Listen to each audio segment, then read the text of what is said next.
লোকসভা নিৰ্বাচনৰ দিন যিমানেই চমু চাপি আহিছে সিমানেই যেন আকৰ্ষণীয় হৈছে নিৰ্বাচনী প্ৰচাৰ।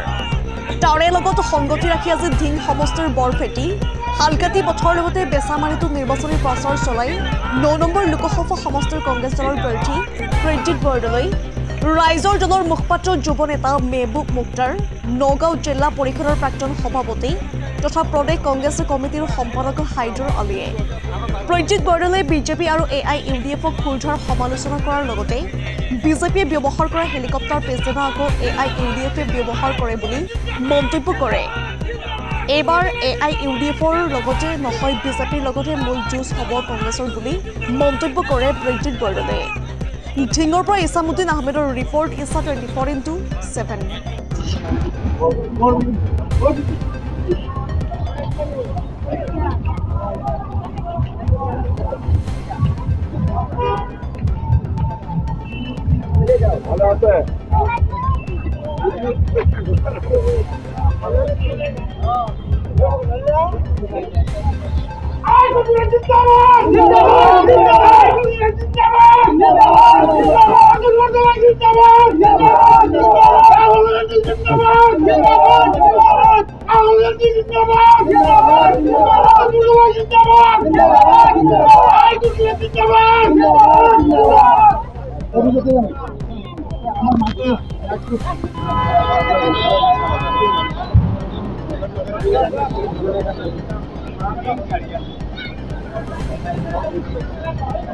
Assalamualaikum. Moi আপোনালোকৰ ইয়ালৈ আহিছোঁ। আপুনি গমেই পাইছে যে অহা ২৬ এপ্ৰিল তাৰিখে আমি আমাৰ জীৱনৰ এইটো প্ৰজন্ম আটাইতকৈ দৰকাৰ আটাইতকৈ গুৰুত্বপূৰ্ণ নিৰ্বাচনত অংশগ্ৰহণ কৰি কাৰণ ২৬ এপ্ৰিলত হ'বলগীয়া নিৰ্বাচনত আপোনালোকৰ ভোট দিব আৰু নিৰ্ণয় কৰিব যে দিল্লীত কোনে চৰকাৰ দিব। আপোনালোকে নিশ্চয় সকলো বিবেচনা কৰি আপোনালোকে ব্যৱস্থা ল'ব। মই ভাৰতীয় জাতীয় কংগ্ৰেছৰ প্ৰাৰ্থী প্ৰজ্জিত বৰদলৈ আৰু মোৰ লগত আমাৰ সহযোগী দল লোকসভা সমষ্টিত মোৰ নগাঁও লোকসভা সমষ্টিত বেলেগ বেলেগ জেগাত UDFৰ প্ৰাৰ্থী আমিনুল ইছলামক ভোট দিবৰ কাৰণে প্ৰচাৰ কৰিছে।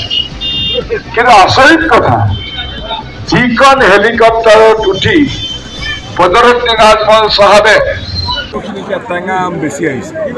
ইতিমধ্যে মানুহখিনিয়ে বুজি পাইছে যে আজমল ডাঙৰীয়া মুছলমানৰ বন্ধু নহয়, মুছলমানৰ শত্ৰু। কাৰণ আজমল ডাঙৰীয়াই সাথ দিয়ে, সংগ দিয়ে এই বিজেপি দলৰ মুখ্যমন্ত্ৰী হিমন্ত বিশ্ব শৰ্মা। আৰু হিমন্ত বিশ্ব শৰ্মা এনে এজন ব্যক্তি যিজনে হিংসা বিদ্বেষ আৰু ঘৃণাৰ বীজ বাষ্প ছটিয়াই আমাৰ অসমীয়া সমাজখন থান বান কৰিছে আৰু সংখ্যালঘু মানুহে ইয়াৰ সকলোৱে বুজি উঠিছে।